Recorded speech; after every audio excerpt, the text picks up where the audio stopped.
রাধে রাধে বন্ধুরা, নমস্কার। আমার এই রকমারি চ্যানেলে আপনাদের সকলকে জানাই স্বাগত। আশা করছি আমার সকল বন্ধুরা খুব ভালো আছেন আর সুস্থও আছেন। আমিও ভালো আছি আর সুস্থ আছি। বন্ধুরা চলুন, আজ আমি ভগবান শ্রীকৃষ্ণের কিছু মহামূল্যবান বাণী আপনাদের পাঠ করে শোনাবো। আশা করছি ভিডিওটি ভালো লাগবে, পুরো ভিডিওটির সঙ্গে থাকুন। ভগবান শ্রীকৃষ্ণ বলেছেন, অতীত এবং ভবিষ্যতের চিন্তা ছাড়ো, কারণ যা হওয়ার ঠিক তাই হবে।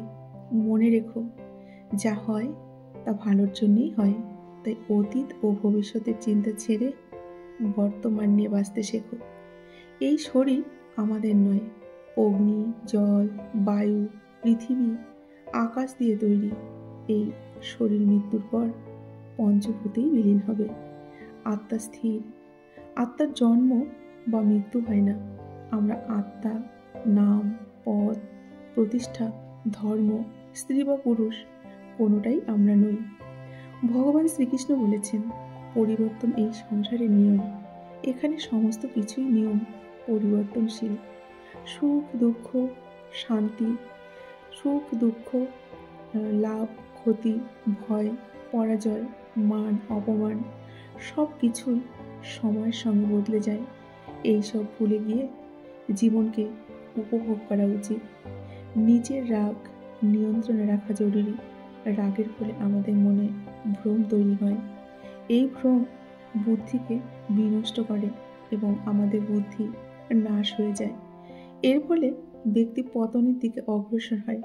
ষড়রিপু অর্থাৎ 6 শত্রু হল কাম, ক্রোধ, লোভ, মোহ, মদ ও মাৎসর্য।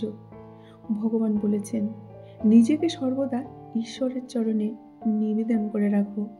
তিনি আমাদের রক্ষা করবেন এবং আমরা দুঃখ, ভয়, চিন্তা, শোক ও জীবনের সমস্ত রকম বন্ধন থেকে মুক্ত হতে পারব। ভগবান বলেছেন, নিজের দৃষ্টিভঙ্গি সবসময় শুদ্ধ রাখতে হবে। জ্ঞান ও কর্মকে এক রূপে দেখো। এর ফলে তোমার দৃষ্টিকোণে পরিবর্তন আসবে। অশান্ত মন আমাদের মস্তিষ্ককে চঞ্চল করে। এই অবস্থায় আমরা সঠিক সিদ্ধান্ত নিতে পারি না। মনকে শান্ত করার জন্য বৈরাগ্যের সাধনা করতে হবে, না হলে অনিয়ন্ত্রিত মন আমাদের ক্ষতি করবে। আমরা যে কর্মই করি না কেন, তার ফল কিন্তু আমাদের ভোগ করতেই হবে। তাই কর্ম করার আগে বিচার করার জরুরি।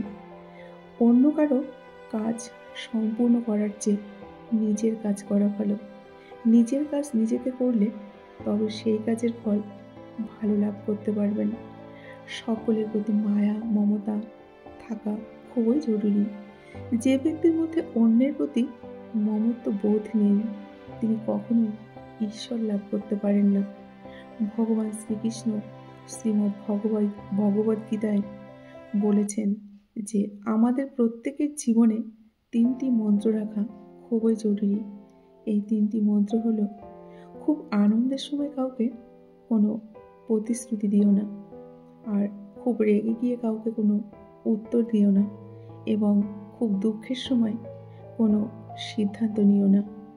শ্রীকৃষ্ণ বলেছেন যে যে ব্যক্তি পরিষ্কার ও সোজাভাবে কথা বলেন, তার কথা অনেক সময় রূঢ় লাগতে পারে, কিন্তু তিনি কখনো কারোর সঙ্গে প্রতারণা করেন না।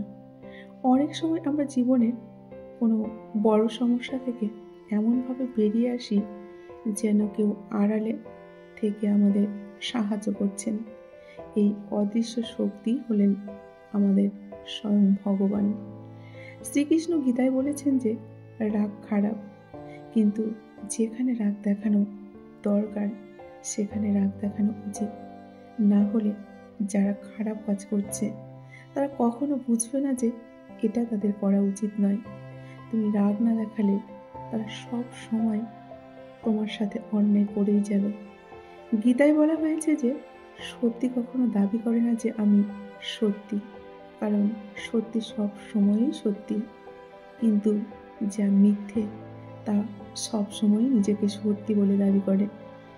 গীতায় ভগবান বলেছেন যে আমাদের ভাগ্য আমাদের অতীত কর্মের ফল। তেমনই আজ আমরা যা করছি তার ফল আমরা আগামী দিনে পাব। গীতায় কিছু বাণী আরও ভগবান শ্রীকৃষ্ণ বলেছেন। তার মধ্যে একটি বাণী হলো, দুঃখের সময় কখনো বিশ্বাস হারিয়ে ফেলো না। মনে রেখো, সূর্য অস্ত যাওয়ার সময় নিশ্চিত থাকে যে সে আবার উদিত হবে। যে ব্যক্তি অন্যের মুখের হাসি ও জীবনের খুশি নিয়ে আসার ক্ষমতা রাখে, ঈশ্বর কখনো তার জীবনের সুখ শান্তি কম হতে দেন না। যার মনে আবেগ নেই তার মনে কিন্তু শান্তি নেই। এই ধরনের ব্যক্তি জীবনে কখনো সুখী হতে পারে না। নিজের সম্মান নিজেকে বজায় রাখতে হবে। গীতার সার অংশে আরও কিছু ভগবান শ্রীকৃষ্ণের বাণীতে বলা আছে যে, যা হয়েছে ভালোই হয়েছে, যা হচ্ছে ভালোই হবে, যা হবে তা ভালোই হবে। তোমার কি হারিয়েছে যে তুমি কাঁদছ? তুমি কি নিয়ে এসেছিলে যা তুমি হারিয়েছ? তুমি কি সৃষ্টি করেছ যা নষ্ট হয়ে গেছে? তুমি যা নিয়েছ এখান থেকেই নিয়েছ, যা দিয়েছ এখানেই দিয়েছ। তোমার যা আছে, আজ যা তোমার কাছে আছে, কাল অন্য কারো ছিল, আর পরশু সেটা অন্য কারোর হয়ে যাবে। পরিবর্তনই সংসারের নিয়ম। এই দুনিয়ায় সব থেকে সস্তা হলো পরামর্শ। একজনের কাছে চাইলে 10 জন দিয়ে দেবে।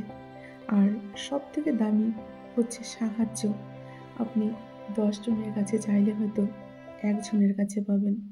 সর্বদা মনে রাখবেন, এই পৃথিবীতে ভালোবাসার চেয়ে মধুর আর কিছুই নেই।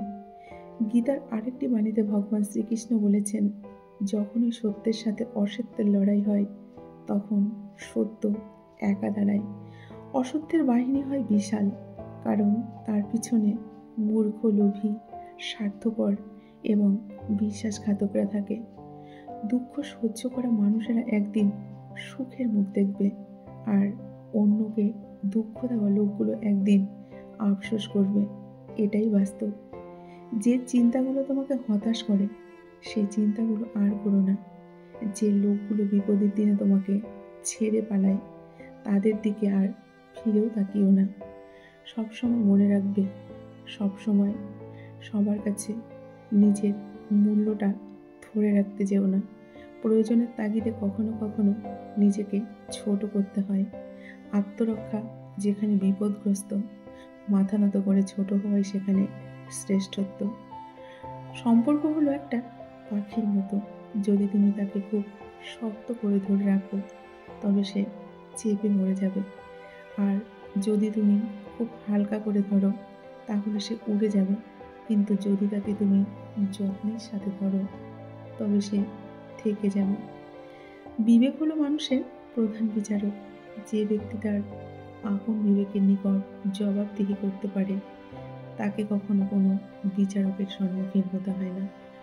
কঠিন পরিস্থিতির মধ্য দিয়ে কিন্তু আমাদের অনেক সময় যেতে হয়। তাই জীবনে যে কোনো অসম্ভব কাজকে সম্ভব করুন শুধুমাত্র ভালোবাসা দিয়ে, বিশ্বাস দিয়ে, আর ভগবানের উপর বিশ্বাস রাখুন। তিনিই সব আমাদের রক্ষা করবেন।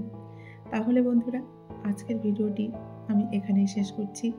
ভিডিওর কোনো অংশ যদি আপনাদের ভালো লেগে থাকে অবশ্যই ভিডিওটিতে একটি লাইক করে কমেন্ট বক্সে আপনাদের মতামত জানাবেন।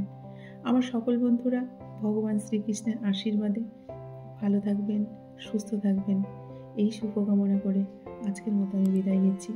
জয় শ্রীকৃষ্ণ। রাধে রাধে। নমস্কার।